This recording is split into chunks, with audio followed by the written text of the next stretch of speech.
Welcome to Omas True Stories. This is the story of David.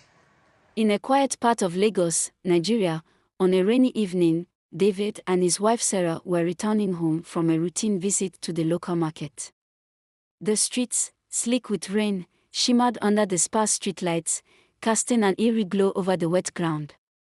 It was the kind of evening where the world seemed to slow down, where every sound felt amplified by the silence of the city's quieter hours. As they made their way home, something unusual caught Sarah's attention: a young woman sitting by the side of the road, drenched from the rain. She appeared helpless and frail, her clothes clinging to her body, her hair matted from the rain. It was as if she had no one to turn to, no place to go. David and Sarah were kind people. They couldn't bear the thought of leaving someone like this out in the cold. Without a second thought, Sarah approached the girl.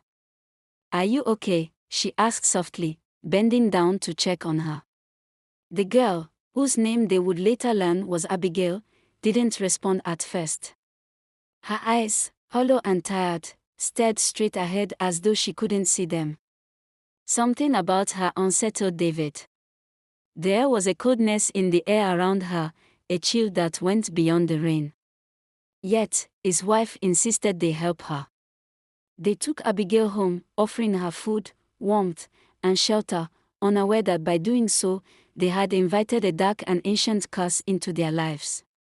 Over the next few weeks, Abigail slowly began to recover. She didn't say much, and there was always an air of mystery about her, but Sarah was content just knowing they had done something good. The couple was used to having a quiet home, and for a while, things seemed normal. But then, small, almost imperceptible changes started happening.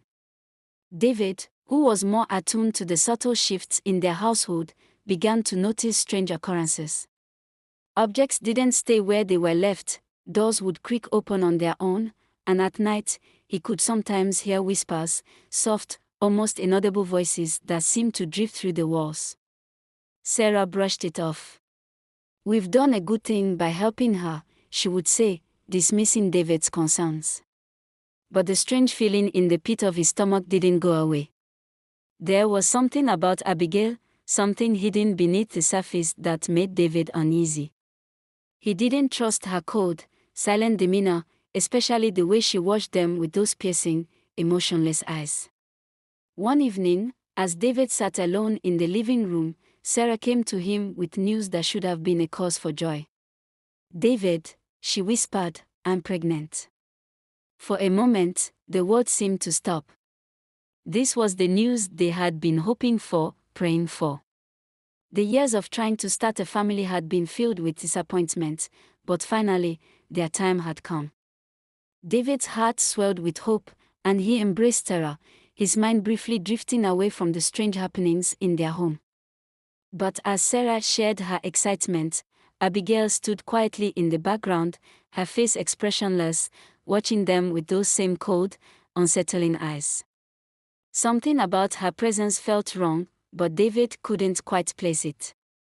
He didn't want to cast shadows over this moment of happiness, so he said nothing. They had been given a blessing, after all, and he wanted to believe it would all be fine. Months passed, and Sarah's belly grew. Every day, her excitement bubbled over, but David could never fully shake the feeling that something was looming over them. It wasn't just Abigail's constant, silent presence, there was something more. He noticed how Abigail's gaze followed Sarah, particularly her growing stomach, with a strange intensity. And then, finally, their child was born, a beautiful baby boy. The joy that filled their home that day was indescribable. Sarah held their son close to her chest, tears of happiness streaming down her face as she looked at David, who was beaming with pride. But even in that moment of joy, there was an unmistakable tension that neither of them could explain. Abigail stood in the shadows, her cold gaze fixed on the newborn.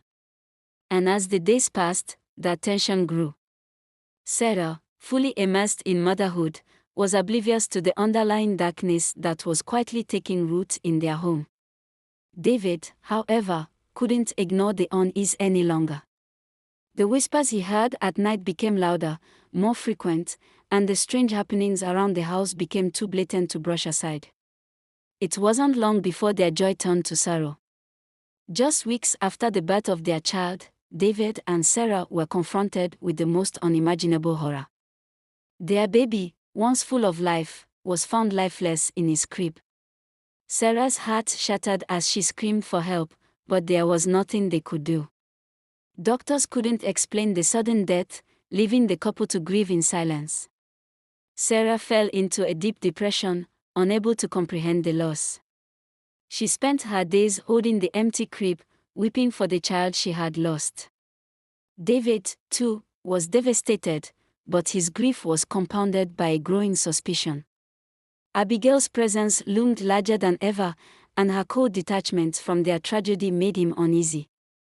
As Sarah's grief consumed her, David became more certain that Abigail was somehow involved. He tried to talk to Sarah about it, but she was too lost in her sorrow to listen. David knew that something was wrong, something was terribly wrong with the woman they had taken into their home. In the months that followed, Sarah became pregnant again. This time, the joy was mixed with a deep, gnawing fear. Sarah clung to their new baby with all her strength, desperate to protect him.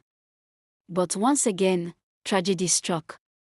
Their second child fell ill, and despite their efforts, the baby passed away, just like the first. Sarah was inconsolable, and David was consumed with rage. He could no longer deny what he had feared all along: Abigail was responsible for the deaths of their children. David's suspicions soon turned into obsession. He spent sleepless nights researching, trying to understand what kind of curse had befallen their family.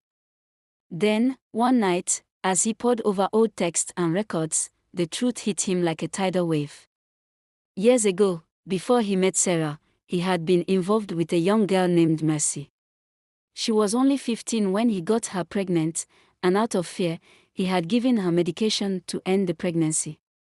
But Mercy didn't survive the procedure, and in his shame and guilt, David fled from his village, leaving the girl's family to grieve without answers. Now, standing before Abigail, it all made sense.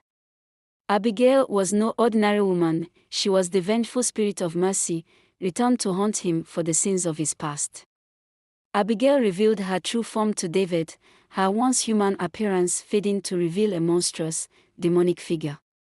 Her eyes glowed with an eerie, supernatural light as she towered over him, ready to claim her final revenge. Desperate to save what was left of his family, David sought help from a spiritual healer. The healer came to their home, performing sacred rituals to rid the house of the dark spirit that had claimed it. But Abigail was powerful, far more powerful than they had imagined. As the healer chanted and sprinkled holy water, Abigail fought back with all her might, shaking the very foundation of the house with her supernatural energy. In the final moments of the battle, David, armed with sacred objects, faced off against the vengeful spirit. The house became a battleground of light and darkness, with objects flying through the air, walls shaking, and the air thick with supernatural tension. Abigail unleashed every ounce of her power, but David, filled with rage and regret, fought with everything he had. In a last-ditch effort, Abigail summoned the memory of Mercy, forcing David to confront his deepest guilt. He saw her face, her sorrowful eyes staring at him, reminding him of the life he had destroyed. But instead of breaking him, the memory strengthened David's resolve. With one final strike, he used the sacred object to destroy Abigail. Her demonic form crumbled to the ground, and the house fell silent. David stood over her, exhausted and broken. The battle had taken everything from him: his wife, his children, and now his home. But at least the curse had been lifted.